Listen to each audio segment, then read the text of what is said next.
ബാക്കിയുള്ളവർ നടാനും ഇവിടെ ഒരാൾ വന്നിരുന്നു പറിക്കാനും. അത് നടാൻ നേരത്തെ ആരുമില്ല കേട്ടോ. അന്നേരം എന്തോ ഒരു കമൻ്റ് പിന്നെ ആയി മൂത്തോ ദൈവത്തിനറിയാം. നോക്ക് ഒരെണ്ണമുണ്ട് പറിക്കട്ടെ. അത് മൂത്തോ ശരിക്കും? മൂത്താണെങ്കിൽ പറിച്ചാൽ മതി. അത് ചെറുതാ.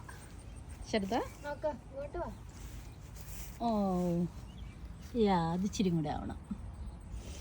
പക്ഷെ ഇത്തവണ ഇല ഭയങ്കരമായിട്ട് അങ്ങ് ഞാൻ പറയട്ടെ, ഞാനൊരു വീഡിയോയിൽ കണ്ടു താഴത്തെ ഇലയൊക്കെ കട്ട് ചെയ്ത് കളഞ്ഞാലേ അത് ഒത്തിരി ആണോ?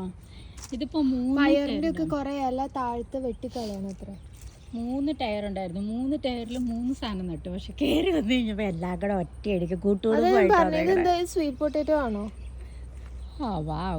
അത് ബീൻസാടാ.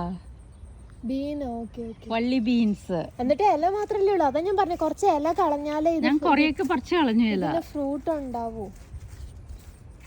ഇപ്പൊ ഇതെല്ലാം ഇവിടെ കൂട്ടുകുടുംബത്തിലെ പോലെ നിൽക്കണേ. എനിക്കിതിങ്ങനെ ഉണ്ടായി കിടക്കണ കാണാൻ എനിക്ക് സന്തോഷം.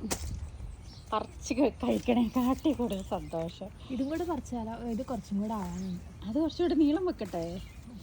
ഈ കുക്കുംബർ കണ്ടോ? ഈ കുക്കുംബർ നാട്ടിൽ നിന്ന് വിത്ത് കൊണ്ടുവന്നിട്ടുണ്ടായതാണേ. ഈ പച്ച കുക്കുംബർ ഇവിടെ വിത്ത് മേടിച്ച് പാകിയതാ. രണ്ടും 2 വെറൈറ്റിയാ. എക്സിബിഷനാ? അല്ല, ഈ പച്ച കുക്കുംബർ മഞ്ചാടിമാരുണ്ട് കേട്ടോ. അത് മഞ്ചാടി ഒന്നല്ല.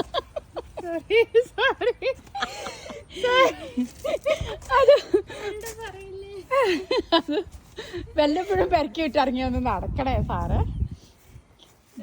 ഇത് ഞാനിവിടെ പയറ് നമ്മൾ കറിയിലിടാൻ വാങ്ങിച്ചോണ്ട് വന്ന് പയറിന്റെ വിത്ത് പാകിയിട്ട് മതി